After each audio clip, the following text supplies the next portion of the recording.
Залуучууд монголчууд ялангуяа Улаанбаатар нийслэлтэй жолоо барьж байгаа жолооч нар маань санал нийлэх баг.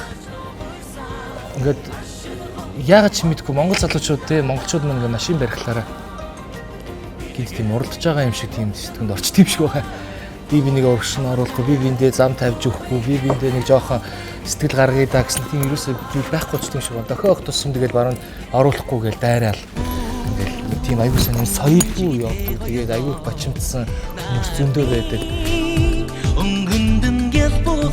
Хамгийн гол зүйлийг ойлгох хэрэгтэй гэж би бодож байна. Хүн болгон ажилтаа, хүн болгон яарж яваа, хүн болгон ямар нэгэн зүйлийг бүтээх гэж байгаа, бачимдаж байгаа. Тэрийг нь бид нар бүгдээрээ ойлгож байна.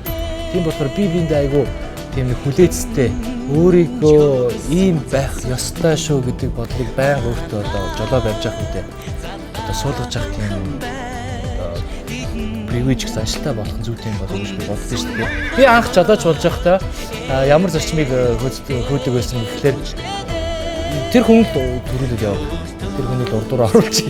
Тэгээ би миний урдуур нэг машин ороод 1 секунд өнгөрөв. Хоёр дахь машин ороод 2 секунд өнгөрөв. Тэрэд нэг зүйл алдаад байх том зүйл бол байхгүй гэж боддог. Харин ч хожиж байгаа юм болов яг тэгэхээр нэгдүгээр яарахгүй, хоёрдугаар өөрийгөө сейфти аюулгүй байдлыг хангаж байна. Тийм болохоор төрүүлээд орно. Би биэндээ соёлтой тий. Би тэр хүнийг ингээд төрүүлж оруулсандаа өөрөө тэрнээс аягүй гоё таашаад авч сурч явах хэрэгтэй. Тэр нь аягүй чухал. Тийм болохоор аягүй одоо энэ ингээд би дэмжиж байна. Яарад явах те залуучуудаа соёлтой хотын хөдөлгөөнд оролцоцгоё. Би биэндээ зам тавьж өгье.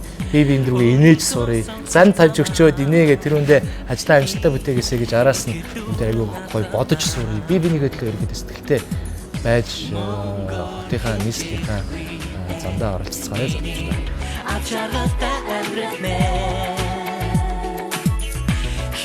залуучуудаа.